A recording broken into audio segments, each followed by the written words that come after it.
ప్రభు బలలో పాల్గొనకు లేఖనంలో నుండి కొన్ని వచనాలు మనమందరము గమనించగలము.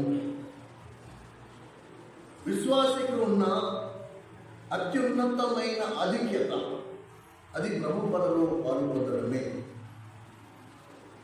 ఈ బలకు ఉన్న ప్రాముఖ్యత అంత సులభంగా విశ్వాసులకు అర్థం కాదు. అయితే ఒకప్పుడు అన్యులమైన మనము, దేవుడెవరో ఎరగని స్థితిలో ఉన్న మనము ప్రభువుని గురించిన జీవం కలిగిన ఆ మాటలు విని ప్రభువుని సొంత రక్షకుడిగా అంగీకరించి మన పాపములు ఒప్పుకున్న తర్వాత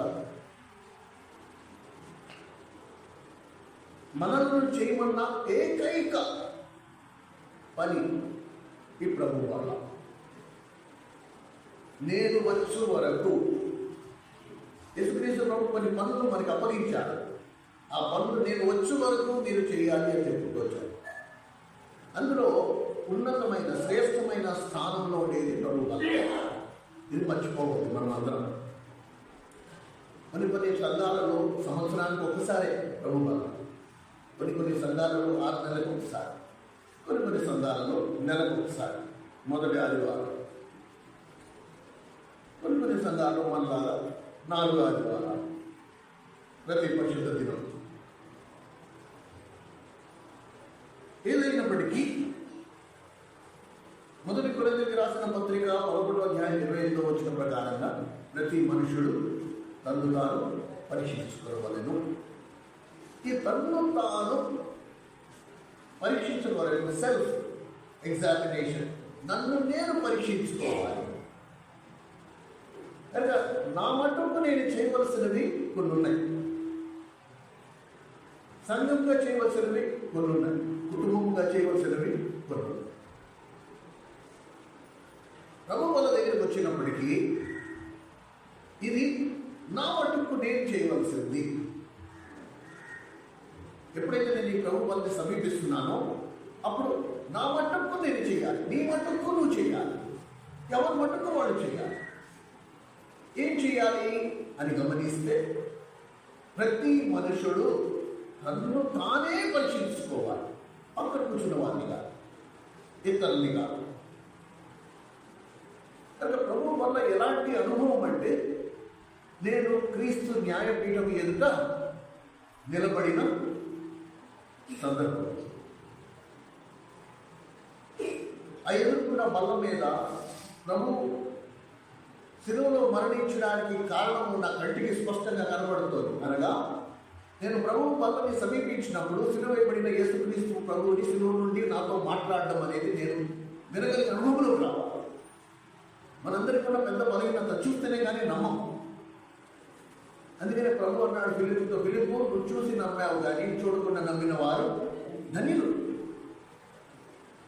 కానీ ప్రభు బలను సమీపిస్తున్నప్పుడు ఎప్పుడైనా ఇలాగ ప్రయత్నించు, ప్రాక్టీస్ చేస్తూ నువ్వు ఎవరు ఎదుర్కొన్నా నిలబడ్డావు, ఎదుర్కొన్న శిలువ ఉంది, శిలువలో ప్రభు వేలాడుతున్నాడు, నీ వైపు దీనంగా చూస్తున్నాడు, ఇప్పుడు నీతో మాట్లాడుతున్నాడు.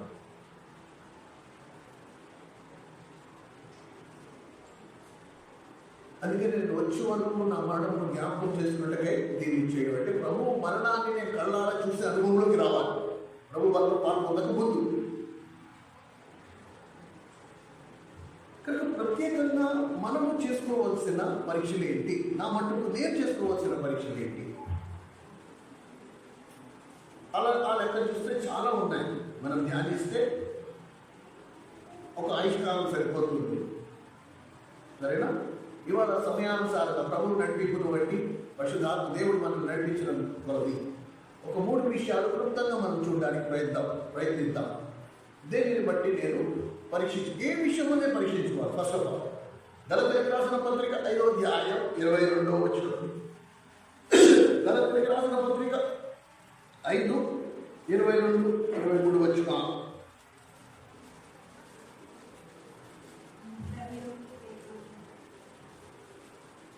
నూట 71వ పేజీ గలతీయులకు రాసిన పత్రిక 5వ అధ్యాయం 22-23-24 వచనాలు కలిపి ఉన్నాయి, గమనించగలరు. 22వ వచనం సరిపోద్ది. 22వ వచనం సరిపోద్ది. అయితే ఆత్మఫలం ఏమనగా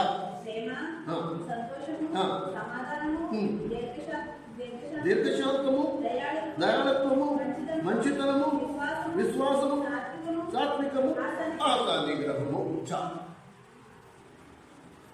కొన్ని వింతలు, ఇలాంటి వింతలు మనం ఎంతైనా జ్ఞాపకం ఉంచుకోవాలి. పరిశుద్ధాత్మ దేవుడు ఈ తూకం వేసి చూసేటప్పుడు ఇలా ఎందుకు రాయించాడో తెలియదు, కానీ మీరు గమనించాడు. పైన శరీర క్రియలు అని రాస్తాడు. పైన శరీర క్రియలు. గలతీయులకు రాసిన పత్రిక 5వ అధ్యాయం 19వ వచనంలో చూస్తే శరీర కార్యములు అని, అంటే శరీర కార్యములు అంటే ఒకటి కంటే ఎక్కువ. శరీర కార్యములు ఎక్కువ ఉన్నాయి, కానీ ఆత్మఫలం దగ్గరికి వచ్చేటప్పటికి ఒకటే. ఆ ఒక్క ఆత్మఫలంలోనే అన్ని ఉన్నాయి. కనుక ఆత్మఫలం దేంతో మనం పోల్చచ్చు? ఒక దాని పండుతో పోల్చచ్చు. పండు ఒకటే, లోపల విత్తనాలు అనేక.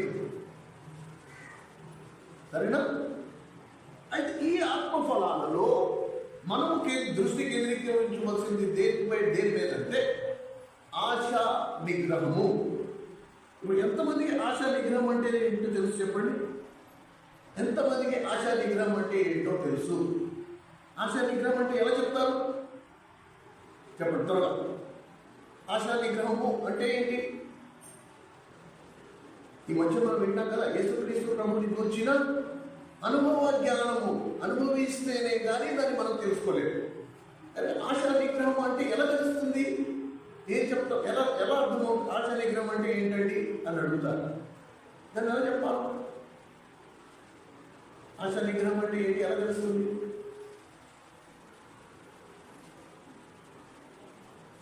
సరే, మీకు ఒక హింట్ ఇస్తాను. ఒకడు అన్నాడు,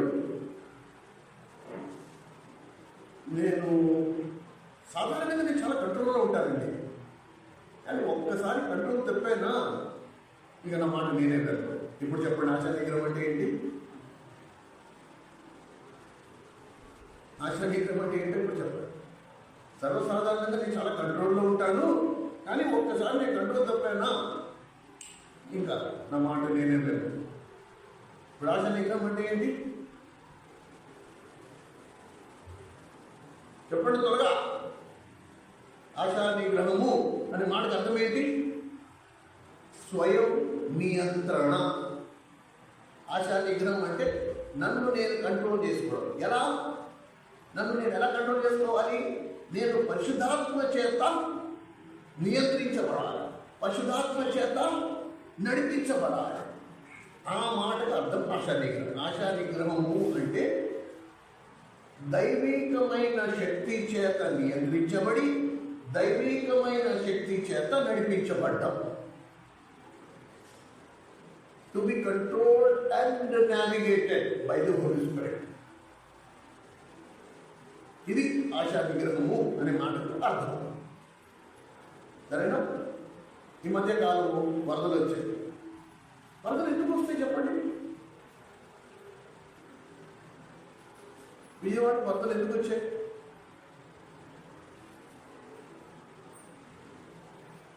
విజయవాడలో వరదలు ఎందుకు వచ్చాయి? అక్కడ బ్యారేజ్ ఉంది, అయినా వరదలు ఆపలేకపోయాయి. అంటే ఏంటి? బ్యారేజ్ ఉన్నా సరే ఆ వరదను కంట్రోల్ చేయలేకపోవడం వలన అదేమైపోయింది? కంట్రోల్ తప్పి మొత్తం అందరినీ ముంచేస్తుంది. ఎంతవరకు నువ్వు వరదలు కంట్రోల్ చేయగలవో అంతవరకు ఏ ప్రమాదం లేదు. కానీ ఎప్పుడైతే నువ్వు కంట్రోల్ చేయడం మానేస్తావో, లేకపోతే కంట్రోల్ చేయలేని పరిస్థితి నీకు వచ్చేస్తుందో, అప్పుడు అది ఏం చేస్తుంది? నష్టం. ఎవరికి? అందరికీ. ఎంతో మంది మునిగిపోయి చనిపోయారు, ఎంతో మంది ఇళ్ళు కోల్పోయారు, ఎంతో మంది వాళ్ళకున్న స్వాస్థ్యమంతా కోల్పోయారు. దాని ప్రభావం అందరి మీద పడుతుంది. దీనిని బట్టి మనము ఈ ఆశా నిగ్రహము అనే పదాన్ని మనం ప్రభు దగ్గరికి వచ్చినప్పుడు ఏమని నేను పరీక్షించుకోవాలంటే, ఆ పరిశుద్ధాత్మ చేత నేను ఆశా నిగ్రహం కలిగి ఉన్నానా, అంటే నేను పరిశుద్ధాత్మ చేత నియంత్రించబడుతున్నానా? ఎక్కడెక్కడ పరిశుద్ధాత్ముడు నాకు సరిహద్దులు నియమించాడు, ఆ సరిహద్దు లోపల నేను ఉంటున్నానా, హద్దులు దాటేస్తున్నాను. హద్దులు దాటడం అంటే ఏంటి? బ్యారేజ్ గేట్లన్నీ మూసేస్తారు. ఇప్పుడు వరద వచ్చింది, వరద నీళ్ళు వచ్చి ఏమయ్యి బ్యారేజ్ గేట్లు పైనుంచి దాటి కిందకి వెళ్ళడం మొదలుపెట్టి. అలాగే పరిశుద్ధాత్ముడు నాకు ఒక కంచె వేశాడు, నాకు ఒక సరిహద్దు నియమించాడు. ఈ సరిహద్దు లోపల నేను ఉండాలి. ఇప్పుడు నేను ఎప్పుడు పరిశుద్ధాత్మ నియంత్రణ తప్పుతానో, ఇప్పుడు నేనేం చేస్తాను? సరిహద్దులు దాటేస్తాను. ఎప్పుడైతే నేను సరిహద్దులు దాటుతానో దాని పరిణామం ఏంటి? అనేకులకు నష్టం.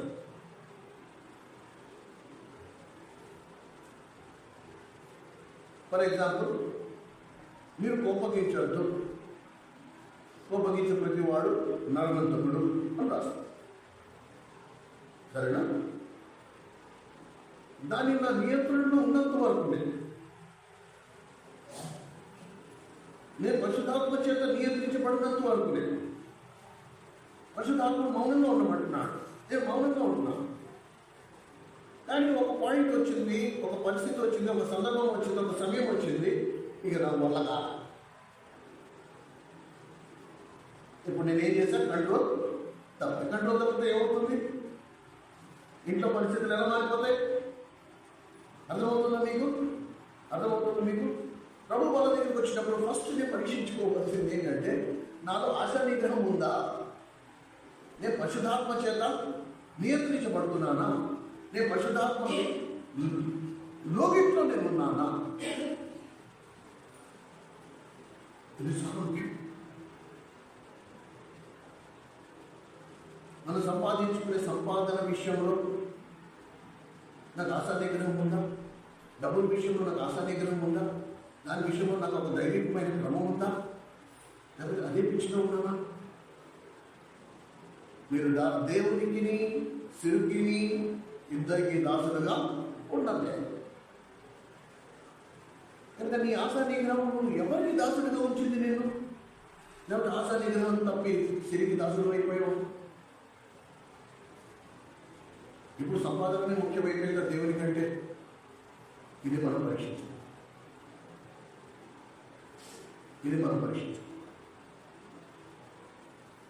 లూకాసు వార్త 16 ఈ కొద్దిలో నమ్మకంగా ఉంటే అధికంలో కూడా నమ్మకంగా ఉండేటప్పుడు నా నమ్మకత్వాన్ని నేను దేవుడు నాకు నియమించిన పరిధి లోపల నా నమ్మకత్వాన్ని నేను రుజుపరచాలి. హద్దులు దాటి రుజుపరచమని దేవుడు చెప్పాల. నాకు నియమించిన సరిహద్దులు దాటి నేను రుజువు చేయక్కల. ఈ విషయాలను మనం నా స్వభావం నియంత్రణలో ఉన్నాం. 2 పేతురు 1:4 ప్రకారంగా ఆయన దైవ స్వభావంలో పాలివారడానికి మనకి వీరు విసులుబాటు కలుగజేశాడు. కానీ నేను అదే దైవ స్వభావం కలిగి ఉన్నాను.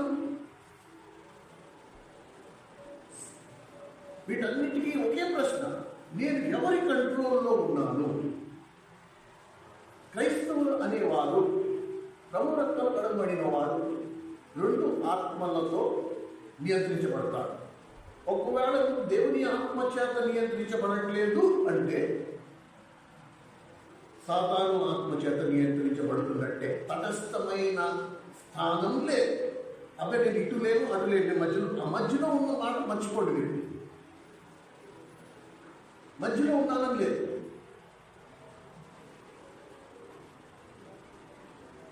నేను ఒకవేళ దేవుని ఆత్మచేత నియంత్రించబడట్లేదు అంటే నేను అపవాది ఆత్మచేత, సాతాను ఆత్మచేత నియంత్రించబడుతున్నాను, దురాత్మచేత నియంత్రించబడుతున్నాను. దురాత్మచేత నియంత్రించబడిన వాళ్ళు ఎలా ఉంటారు? తమను తాము గాయపరుచుకుంటారు, తమను తాము నష్టపరిచేసుకుంటారు.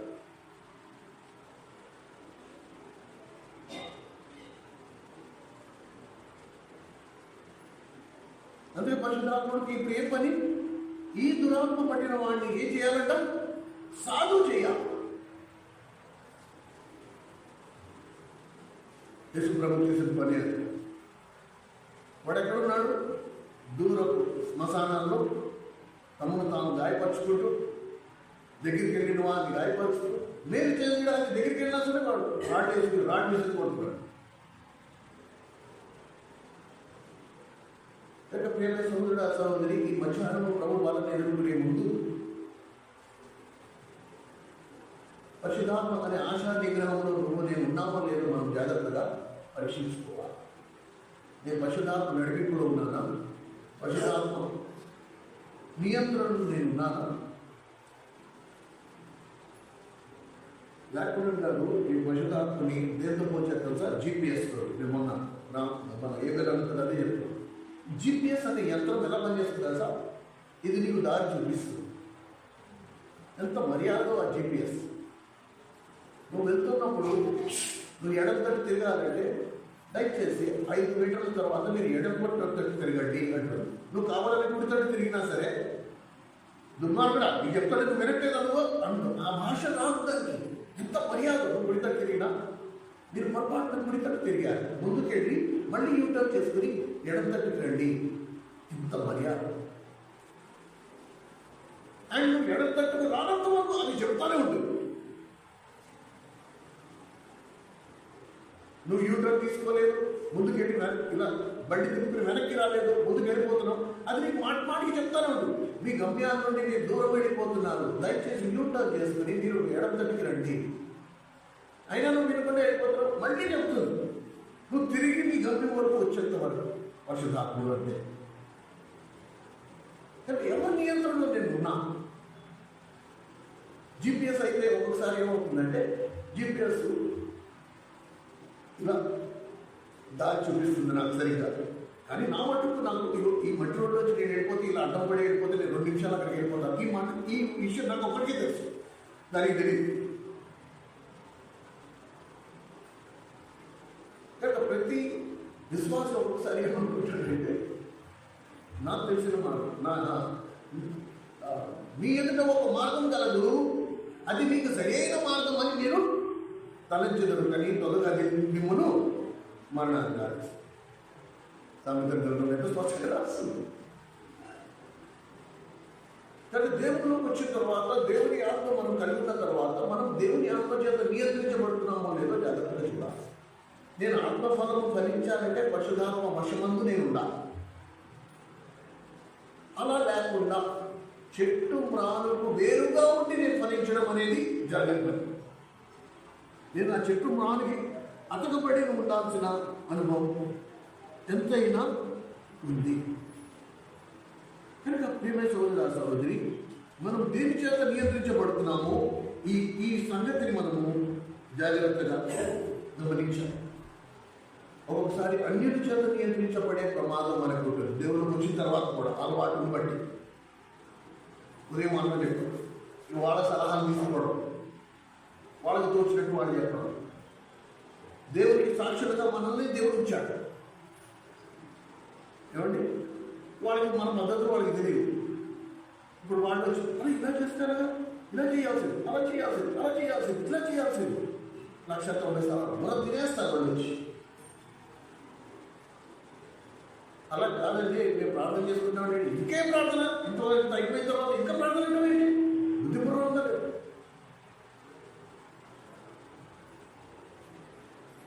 అంటే క్రైస్తవులు అయిన మనము పరిశుద్ధాత్మ చేత నియంత్రించబడే అనుభవంలో ఉన్నామో లేదా పరీక్షించుకోవాలి. ముందు దేవుని దగ్గర సాగిపడండి, దేవుని దగ్గర మోకరించండి, ప్రభువుని అడగండి. ప్రభు నన్ను ఏం చేయమంటావు చెప్పు, నీ ఆత్మచేతను నడిపించి నేను సరైన నిర్ణయం తీసుకునే నాకు ఆలోచన కర్తవు నువ్వు, అది ఆలోచన చెప్పు. ఎస్, మనిషి మీద ఆధారపడద్దు. సేవ చేసే ప్రతి సేవకుడు కోరుకున్నదే అది. దానికంటే గొప్ప వాక్యం ఇంకేముంది? సంఘంలోని విశ్వాసులందరూ పరిశుద్ధాత్మ మీద ఆధారపడి, దేవుని మీద ఆధారపడి, దేవుని దగ్గర నుంచి తెలుసుకుని, దేవుని చిత్తం ఏంటో కనుక్కుని దాని ప్రకారంగా ఉంటే మీ 10 మందికి ఆశీర్వాదకరంగా ఉండాలి. ఇంకా దానికంటే గొప్ప వాక్యం ఏముంది? ఎంతో మంచిది కదా.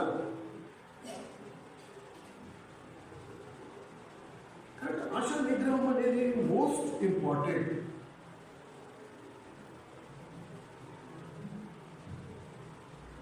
అన్యులతో సంప్రదించి అన్యుల దగ్గర సలహా తీసుకోవడం అనేది దౌర్భాగ్యం, నిజమైన దౌర్భాగ్యం. జీవం కలిగిన దేవుణ్ణి కలిగి ఉండి అన్యులతో సంప్రదించి అన్యులతో చాలా బాధాకరం, చాలా బాధాకరం. ఇది మొట్టమొదటి నా మట్టుకు నేను పరీక్షించుకోవాల్సింది. నేను పరిశుద్ధాత్మ నియంత్రణలో ఉన్నానా, పరిశుద్ధాత్మ నడిపింపులో ఉన్నానా, నేను ప్రతి పరిశుద్ధాత్మ మీద ఆధారపడి ఉన్నానా, పరిశుద్ధాత్మలో నా వ్యక్తిత్వాన్ని, నా స్వభావమును పరిశుద్ధాత్మ నియంత్రణలో ఉందా? ఇది చాలా. రెండవది లూకా సువార్త 9వ అధ్యాయం. లూకా సువార్త 9వ అధ్యాయం 23వ వచనం. లూకా సువార్త 9వ అధ్యాయం 23వ వచనం. మరియు ఆయన అందరితో, ఒకరితో అందరితో ఇట్లా, నేను ఎవడైనా నన్ను వెంబడింపబడిన ఎడల తను తాను ఉపేక్షించుకుని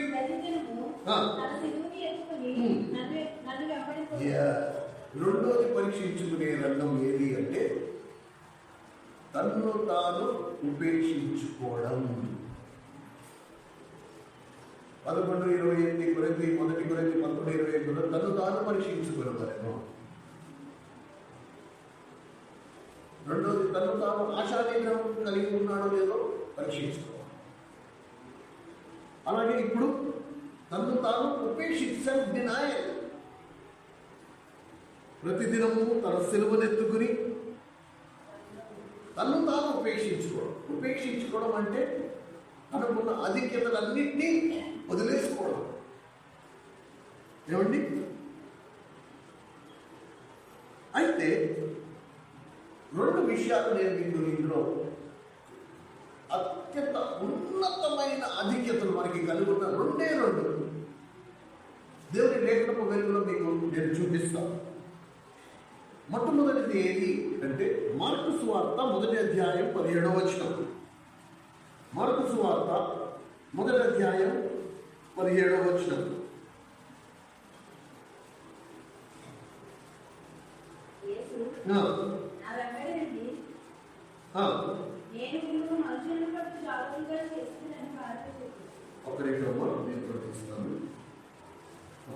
మార్కు సువార్త 1వ అధ్యాయం 1వ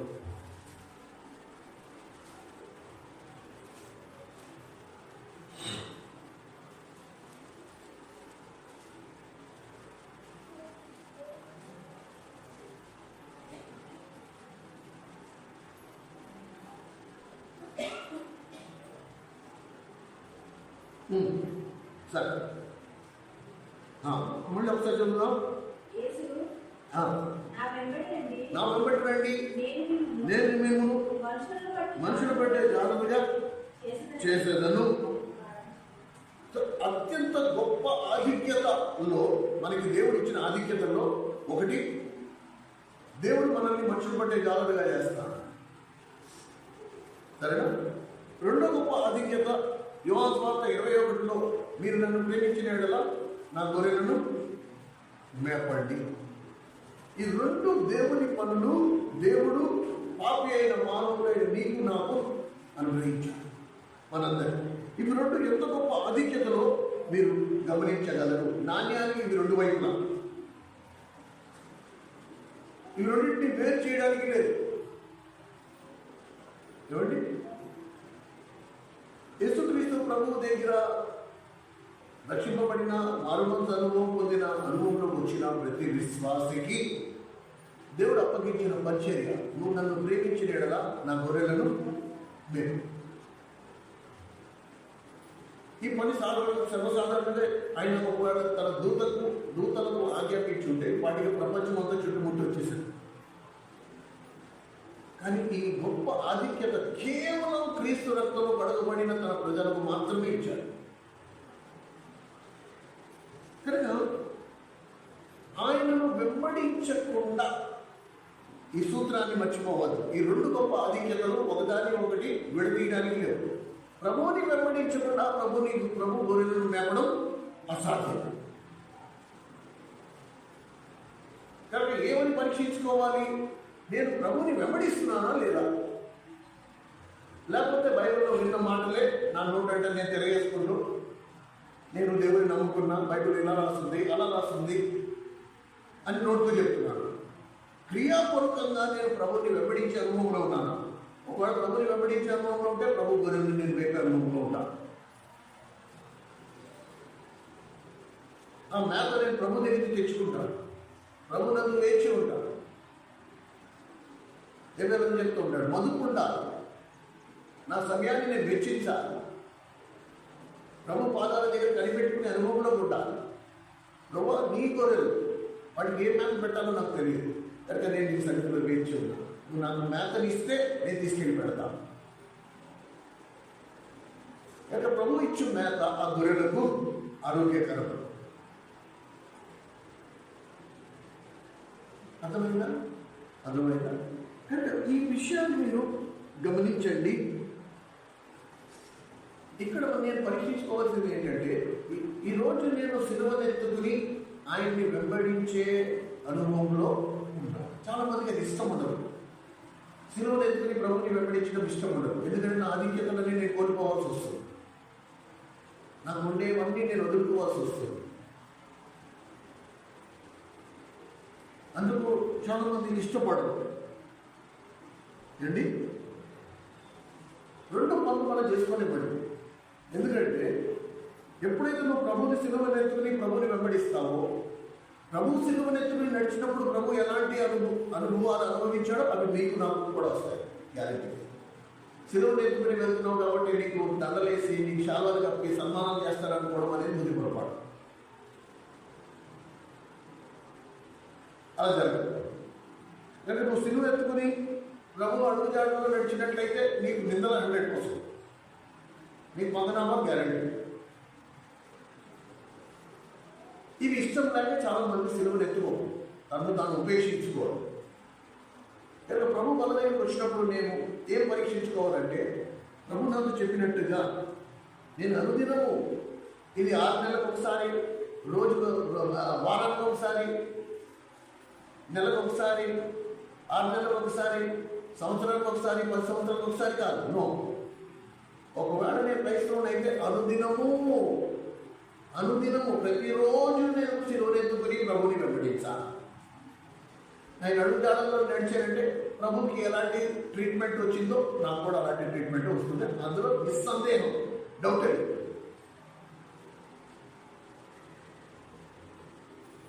ఈ 2 విషయాలు మనం చేసుకోలేము. ఏ 2 విషయాలంటే, ఒకటి మనకు మనం బాప్తిసం ఇచ్చుకోలేము. అలాగే రెండోది ఏంటి, మనకు మనం బాప్తిసం ఇచ్చుకోలేము. కనుక బాప్తిసం ఇవ్వాలంటే 2 చెరువులు దిగాలి. ఇంకోటి ఏం చేసుకోలేము, మనం ఏం చేసుకోలేము చెప్పండి. రెండోది మనం చేసుకోలేము ఏంటి, క్రైస్తవ యాత్రలో ప్రభువుని వెంబడించే క్రమంలో మనం చేసుకోలేని పని. రెండోది ఏంటి,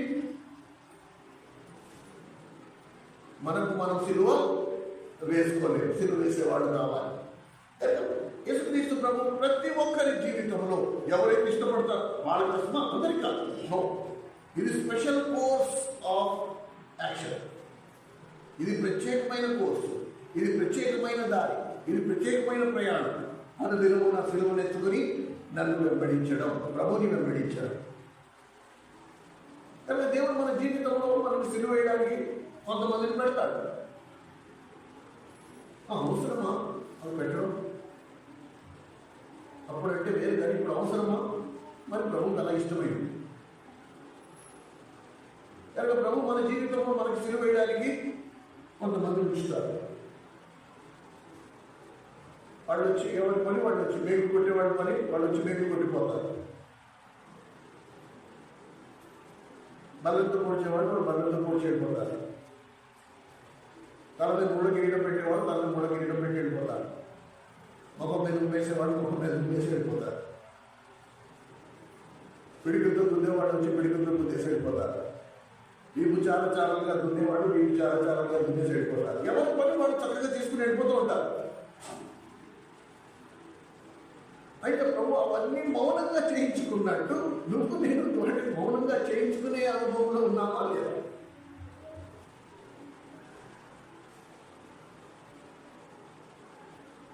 అందుకు ప్రభువు ఈ మాట మనకి సెలవించాడు. నన్ను వెంబడించుకోరువాడు అనుదినము తన శిలువ ప్రతిరోజు నీకు ఒక మాట చెప్తాను ఇవాళ.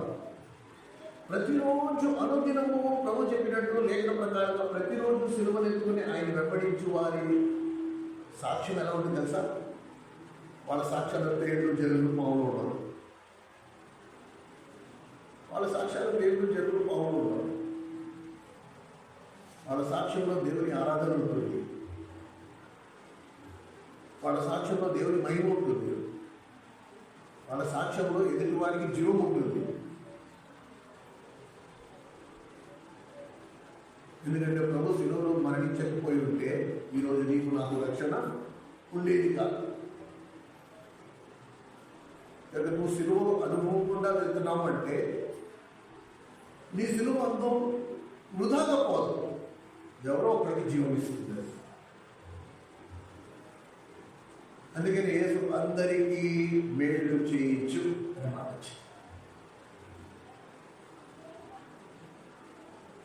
ప్రభు నమ్ముకున్నానని చెప్పుకుంటున్నా నీవు ఈరోజు ప్రభు సిలువను ఎత్తుకుని ఆయన వెంబడిస్తున్నావా లేదా? లేకపోతే సిలువ ఎత్తుకునే పరిస్థితి వచ్చినప్పుడల్లా తప్పించుకుంటున్నావా? పేతురులాగా ఆయన ఎవడో తెలియదు. దేవుడు నమ్ముకున్నాను కానీ దేవుడు నమ్ముకున్నానని చెప్పి నన్ను ఇలా మౌనంగా ఉండమంటే నేను ఉండను. వంటికి పన్ను కంటికి కన్ను ఏమవుతుంది ఇక్కడ? ఆశా విగ్రహం కాకెత్తుకుపోయింది.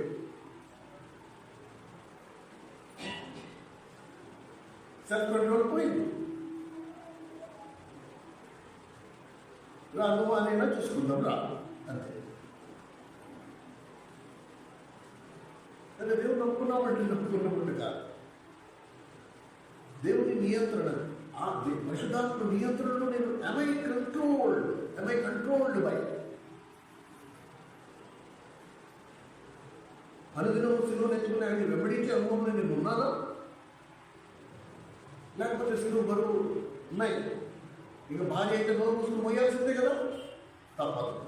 కానీ ఈ సిలువ ఏమండి నాదే నాకు బరువుగా ఉంది అంటే ఏం పర్వాలే, మొగుడు కోసం మాత్రం చేయలేదండి అని ఇది కూడా ఆమె భుజాన్ని పరిస్థితి. ఆమె ఈడ్చుకుంటా వస్తూ ఉంటే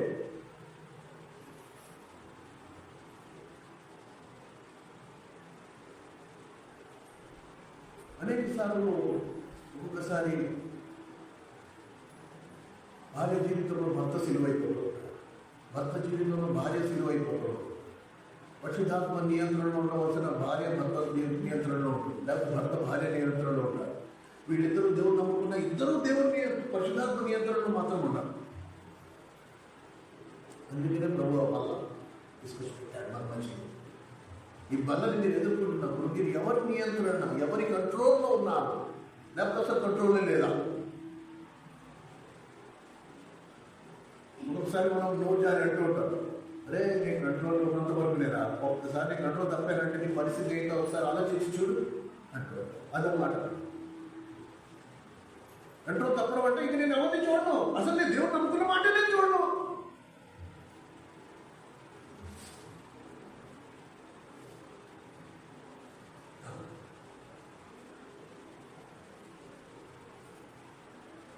నేను బ్రహ్మ వాళ్ళ దగ్గరికి వచ్చేటప్పటికి ఈ విషయాలు మనము వ్యక్తిగతంగా నా మట్టుకు చేస్తాం. ఎదుర్కొన్న సిలువైపడిన యేసుక్రీస్తు ప్రభువు దీనంగా నా వైపు చూస్తుంటే నేను ఆయన కళలో కళ్ళు పెట్టి ప్రభావ నీ కంట్రోల్లో ఉన్నాను, నేను నీ స్వాధీనంలో ఉన్నాను గారు, నువ్వు నాకు చెప్పిన ప్రతి పని నేను తూచా తప్పకుండా చేస్తున్నానా లేదా చెప్పున్నాను. లేకపోతే నాకు అనుకూలంగా ఉన్న వాటిలో నీకు నేను లోబడి ఉండి నాకు ప్రతికూలంగా ఉన్న వాటి విషయంలో నేను నువ్వు ఎవడో నాకు తెలియదు అందిస్తున్నానా? బేతర్లాగా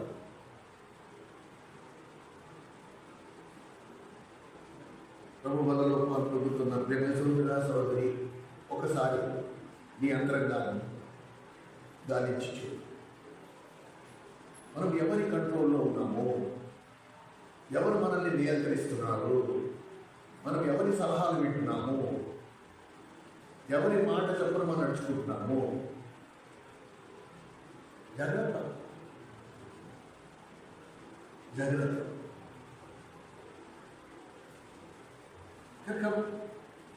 నన్ను నేను సెల్ఫ్ కంట్రోల్ ఉండాలి, పశుధర్మ చేత నేను నియంత్రించబడుతున్నానా లేదా, ఒకటి. రెండోది, అనుదినము నేను శిలువ నేర్చుకుని ఆయన వెంబడిస్తున్నానా లేదా, నన్ను నేను ఉపేక్షించుకుని ఆయన వెంబడిస్తున్నానా లేదా, రెండు.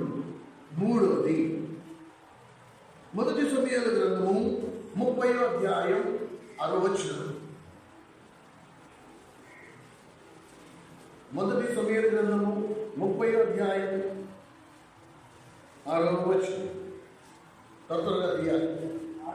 దావీదు మిక్కిలి దుఃఖపడెను మరియు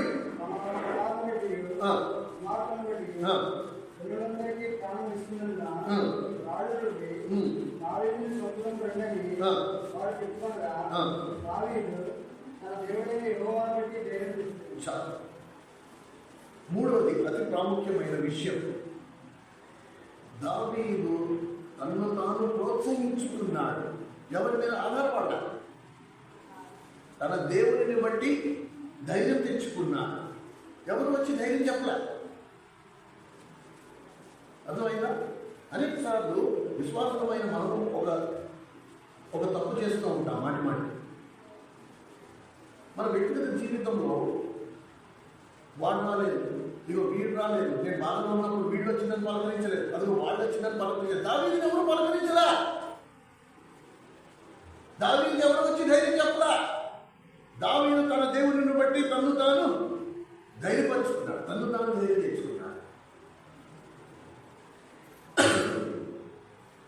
సెల్ఫ్ ఎన్కరేజ్మెంట్, స్వయంగా ధైర్యం తెచ్చుకోవడం, ఇంకోటి మీద ఆధారపడకుండా. వాడు వచ్చి నాకు ధైర్యం చెప్పలేదు, వీళ్ళు వచ్చి నాకు ధైర్యం చెప్పలేదు, వీళ్ళ దేవుడు నమ్ముకున్నవాడు, వాళ్ళ దేవుడు నమ్ముకున్నవాడు, అవసరం లేదు బాబు. దావీదు వంటివాడు అయిపోయాడు.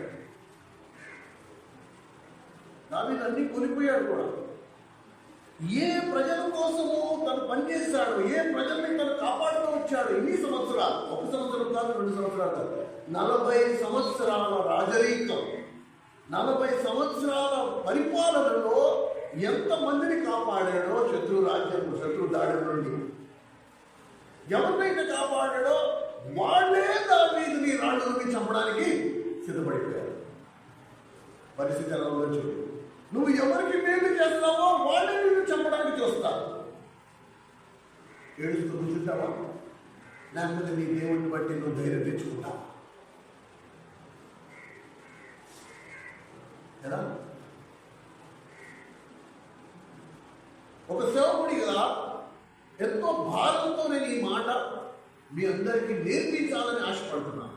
దయచేసి ఎవరి మీద ఆధారపడద్దు. మీలో ఉన్నవాడు లోకంలో ఉన్నవాడి కంటే ఎంతో గొప్పవాడు. అలాంటి బలవంతుడైన దేవుడిని కలిగి నువ్వు వీళ్ళ వైపు వాళ్ళ వైపు ఎందుకు చూస్తావు? చూడమాకు. వాళ్ళు రాలేదు, వీళ్ళు రాలేదని ఎందుకు అనుకుంటావు? అనుకోవద్దు.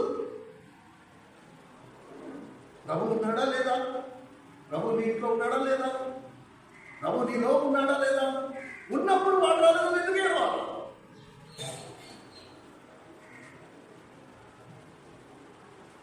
బహుశా ప్రభు వద్దనుకున్నాడు. నేనున్నాను కదా నీకు, నేనున్నాను కదా నీకు. అలాంటి వాళ్ళ మీద ద్వేషం కూడా పెంచుకో. వాళ్ళ తప్పే ఉంది. వాళ్ళు కూడా నీలాగే దేవుని ఆత్మచేత నడిపించబడుతున్నారు. దేవుడు వాడు ఉంటున్నారేమో, అందుకని వాడు రాలేదు.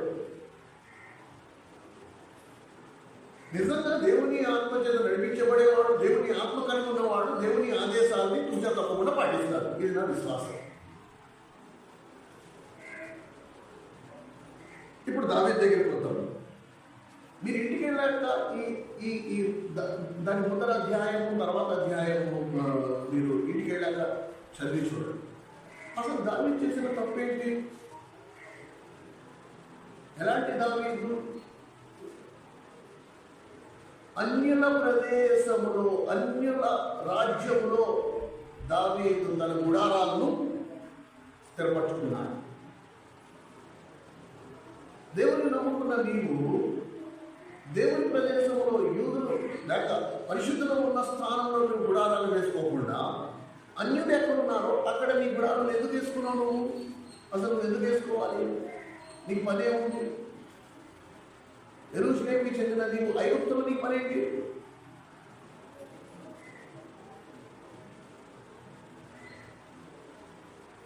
కనుక ఎప్పుడైతే యుద్ధం నుంచి తిరిగి వచ్చాడో పరిస్థితి ఇక్కడ ఏమైపోయింది? అన్యుల ప్రదేశంలో దావీదు గుడారాలు వేసినందున దావీదు యుద్ధానికి వెళ్ళాడో లేదో శత్రువు వచ్చి ఏం చేశారు? గుడారాలు మొత్తం కాల్చేశారు. దావీదు భార్య పిల్లలు ఎందుకు వెళ్ళిపోయారు? అసలు ఏమీ లేదు. తిరిగి వచ్చేటప్పటికి కొద్ది బూడుతూ వెళ్తే దాన్ని చూసి దావీదు సొంత ప్రజలే దావీదుని రాళ్ళు రూపి చంపేయాలనుకున్నారు.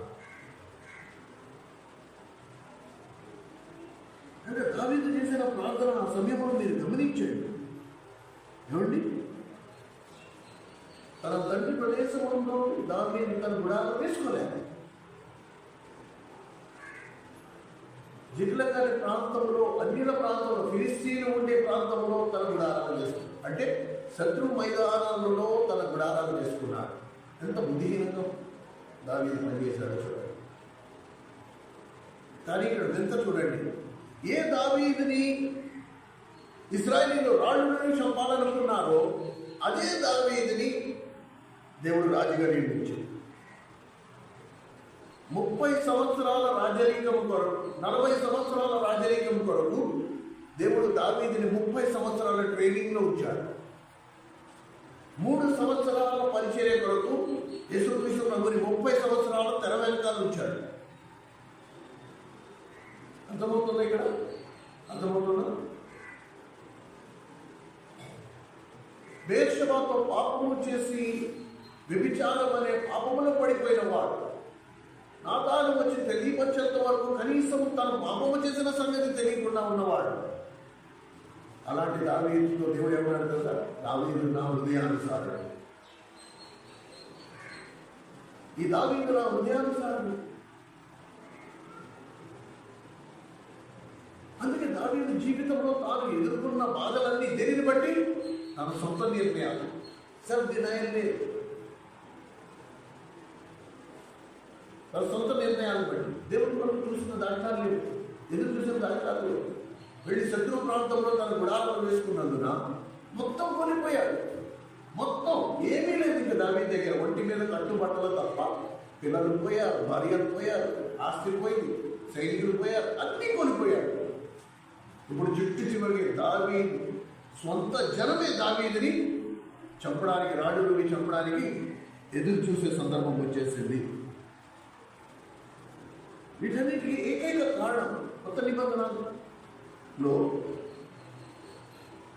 అపోస్తుడైన పౌలు రోమీయులకు రాసిన పత్రికలో దేవుడు ఒక మాటలో క్రోడీకరించాడు. వీటన్నిటికీ నేను మొదటి సమయాల గ్రంథం 30వ అధ్యాయం, 31వ అధ్యాయం, 2వ సమయాల గ్రంథం 1వ అధ్యాయం, వీటన్నిటికీ ఒక్క మాటలో చెప్పాలంటే రోమా 8:28 ప్రకారం దేవుని ప్రేమించిన వారికి అనగా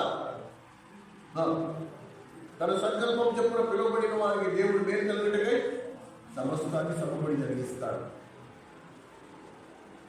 కాబట్టి మన జీవితంలో మనం ఎదుర్కొంటున్న ప్రతి పరిస్థితిని దేవుని మీద నమ్మిన విశ్వాసం బట్టి ఇప్పుడు నేనేమనుకోవాలి? ఇది నా మేలు కొరకే జరిగింది.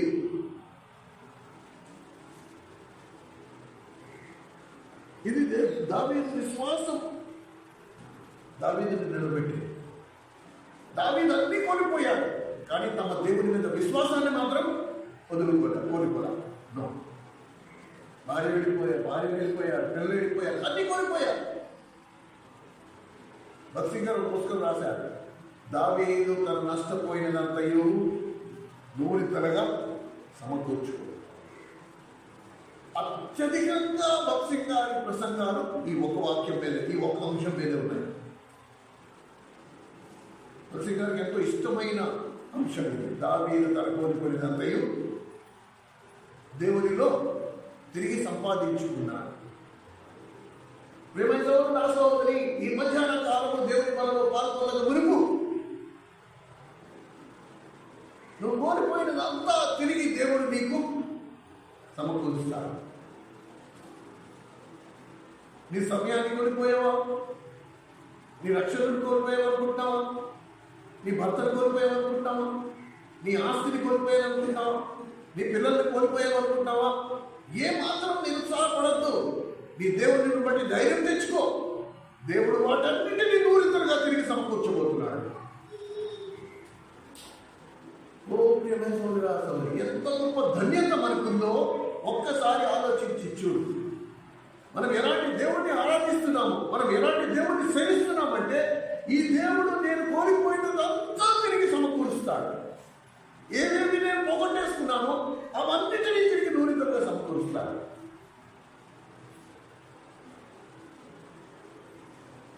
అందును బట్టి నేను ఎంతైనా ఆయనకు నమ్మదగిన వాడిగా ఉన్నాను.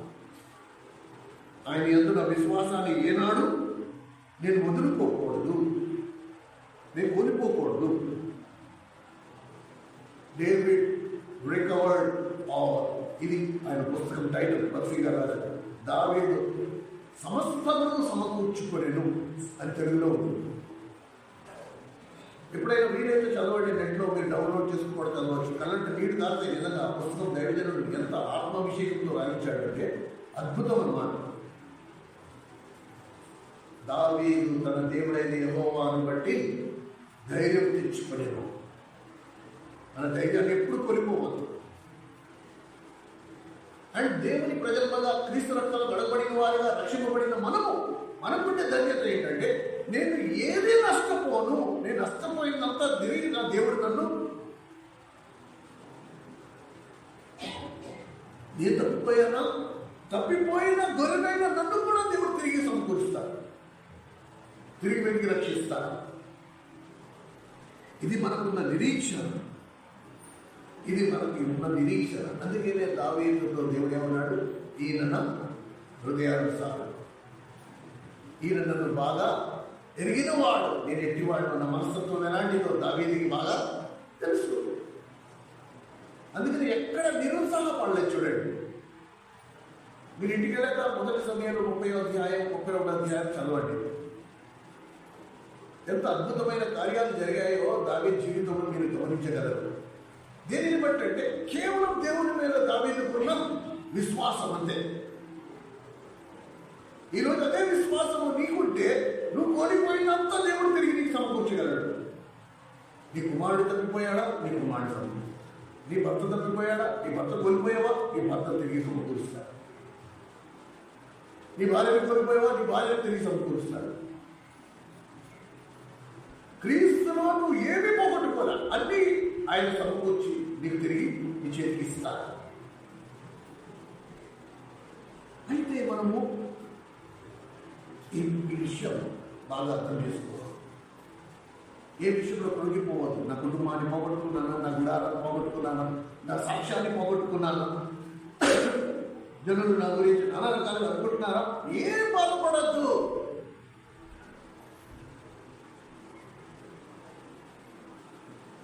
దేవుడు అవన్నీ తిరిగి సమకూరుస్తాడు గ్యారెంటీగా.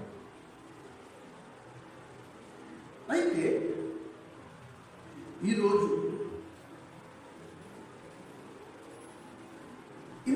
ఒక విషయం గమనించారా మీరు? ఇంతమంది ఏకమైపోయి ఒక్కడి మీద పడి రాడుని చంపేద్దామనుకున్నా సరే దావీదుని కనీసం వాళ్ళు తాకలు కూడా తాకలేకపోయారు. ఎందుకు? దావీదు చనిపోవడం దేవునికి ఇష్టము లేదు. నంబర్ 1. నంబర్ 2, దావీదు చనిపోతే దేవుని ప్రణాళికకు ఆటంకం. ఎందుకంటే రక్షకుడు దావీదు కుటుంబము నుండే రావాలి. అందుకని ప్రభుని ఎవరు సంబోధిస్తారండి? దావీదు కుమారుడా మమ్మల్ని ఖండించుము.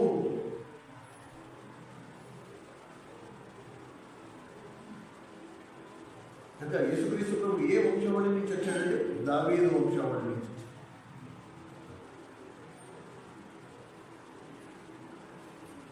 ఇది మనము కొంచెం అర్థం చేసుకోవాలి.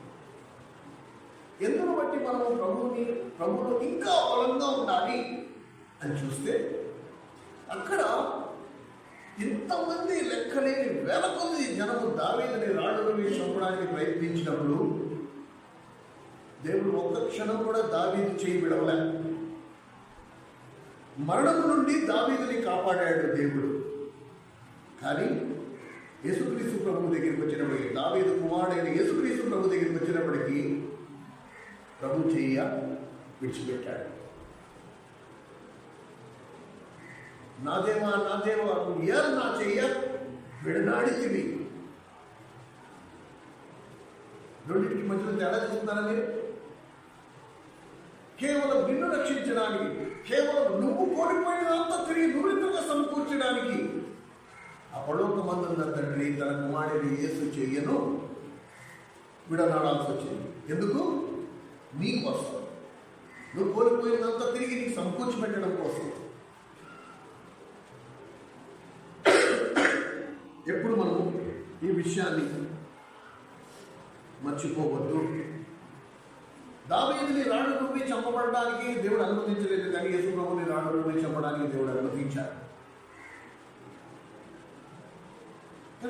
నీ రక్షణ వెనుకనున్న మదుపు ఎంత గొప్పదో దీనిని బట్టి మనము గమనించగలము. ఏమండి ప్రేమ సహోదరుడు, సహోదరి, ఈ మధ్యాహ్నం ప్రభు బలలో పాల్గొనక మునుపు ఒక్క విషయాన్ని మీరు భద్రపరచు. యేసు వెళ్ళిన మార్గము నుండి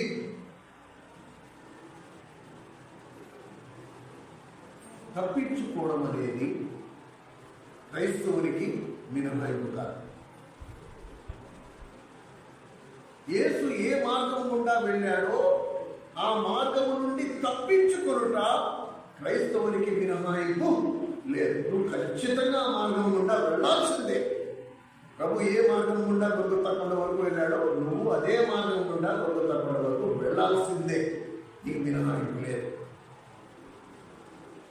ఎప్పుడు మర్చిపోవద్దు, మనకి సులువైన మార్గం లేదు. రెడ్ కార్పెట్, పచ్చని తివాచి పేర్చి దాని మీద పువ్వులు జల్లి రెడ్ అందరూ పర్వతరాజ్యంలోకి ఈ మార్గం గుండా వచ్చేయండి అనేది మాత్రం ఉండదు. ప్రభు ఏ మార్గం గుండా వెళ్ళాడో అదే మార్గం గుండా నువ్వు నేను వెళ్ళాలి. ఈ మధ్యాహ్నం ప్రభు బలలో పాల్గొనకు ఈ విషయాన్ని కూడా నువ్వు నేను గమనించగలను. నా యేసు మార్గమున వెళ్ళనయతమా శృంగోతకున్న బాధను పొందేదవా, గోతకున్న బాధను పొందేదవా. సిలువను విడను, సిలువను విడను, సిలువను విడను, సిలువను విడను, సిలువను విడను, సిలువను సిలువను విడను. కాబట్టి ప్రభు వెళ్ళిన మార్గాన నువ్వు నేను వెళ్ళక తప్పదు. అందుకే ప్రభు ఆ మాట చెప్పాడు, నన్ను వెంబడించుకోరు వారు అనుదినము తన సిలువనెత్తుకుని నన్ను తాను ఉపేక్షించుకుని నన్ను వెంబడించుకోవాలి.